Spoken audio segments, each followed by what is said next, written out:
Hi, I'm Tyler Hollis, children's book illustrator, publisher, and sometimes writer. And today I want to show you a book that I've done.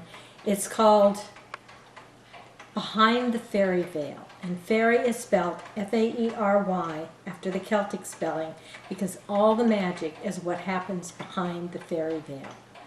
Now in this book, I want to welcome you to the land of bewitching fairies, sylphs, fierce dragons, ancient wizards, alluring mermaids, and shimmering sea serpents.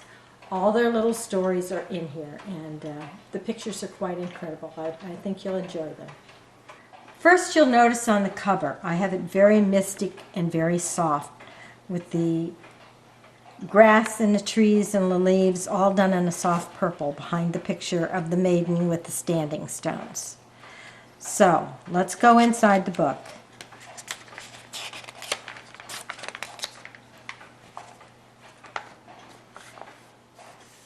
This is a green forest fairy, and when I do these pictures, I really don't do any research on them. They just kind of pop into my head, so I draw her any way that I think that she would be.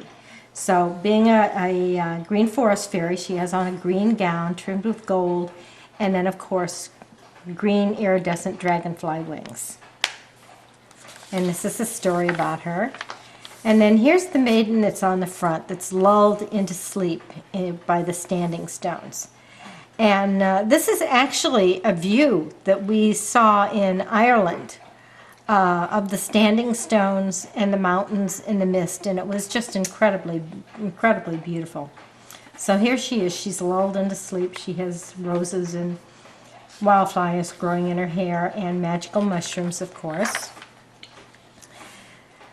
This is Magic Garden. This is when you're deep at night sleeping and it's dark and silent and you have the window open and the moonlight is cascading through. There's a scent of magical wildflowers and herbs and the sound of a night lark coming through. So this is a little story about that. Then this is a little green wood nymph, and you can tell she's not what you call beautiful. She's a little more quirky. She has the green wild hair, the very pointed nose. She's got cobwebs and feathers for her wings. And this is my air sylph. She's dancing and stretching up through the moonlight and the stars. She loves the night. She dances in the night, and her gown is made of ribbons of moonlight and ribbons of stars. This one was a lot of fun to do. This is called Dragon Dreams, and this is where dragons go when they die. My nephews, Tyler and Zach, would absolutely love this because they love dragons. So here's all the otherworldly planets, and here's the crystal fairy ship sailing out on the moonlit water, and the castle with the steps coming down and the caves, and just shooting stars and dragons racing, a lot of fun stuff. Now this is a dragon who's on Earth, and you can see he's flying through the mountains, through the mist. They always choose a place that's very high with a lot of mist to hide their lair. And inside their lair they have rubies and diamonds and emeralds and pearls and chests of gold that they protect. You can see it's a very dark, dense forest, very large evergreens. Now, this is my wizard, and when I drew him, my husband said, "Are you channeling Saruman?" I didn't even realize it when I did it.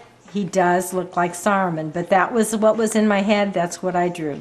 So here is my wizard with his magic staff and his crystal ball and the large moon behind him and the comets and the racing stars. And this is his story. This is a mermaid, and mermaids are very magical creatures, as you know. They're off the coast of England, Scotland, and Ireland. There are other places too, but this is where most of them abide. And this little mermaid is off the coast of Sylphs, which is off the western shores of northern Scotland. She's of course green. Mermaids don't have to be flesh colored. They live in the water after all, and they need to be hidden. So she's this beautiful pale iridescent green, and the water is foaming up onto the rock where she is, and her hair, her beautiful auburn hair, is cascading out behind her with sea pearls in it. This is my sea serpent, and he is gorgeous. The moonlight glints off his golden scales and creates shadows of purple and gold. He's absolutely gorgeous, and he's a mighty denizen of the deep, and this tells his little story here to the side. Now, for you, may the fairies bring you dreams sprinkled with moonbeams and stardust. Fantasy is one of the things that I love to do. I saw Avatar more times than I can think, and my husband and I saw Lord of the Rings so many times I think he has it memorized. But I have a special connection with the fairy world, and I think you will too once you read this book. You can find it on Amazon. Put Tyler Hollis, Tyler Hollis, into the search engine. I'm also on Facebook and on YouTube.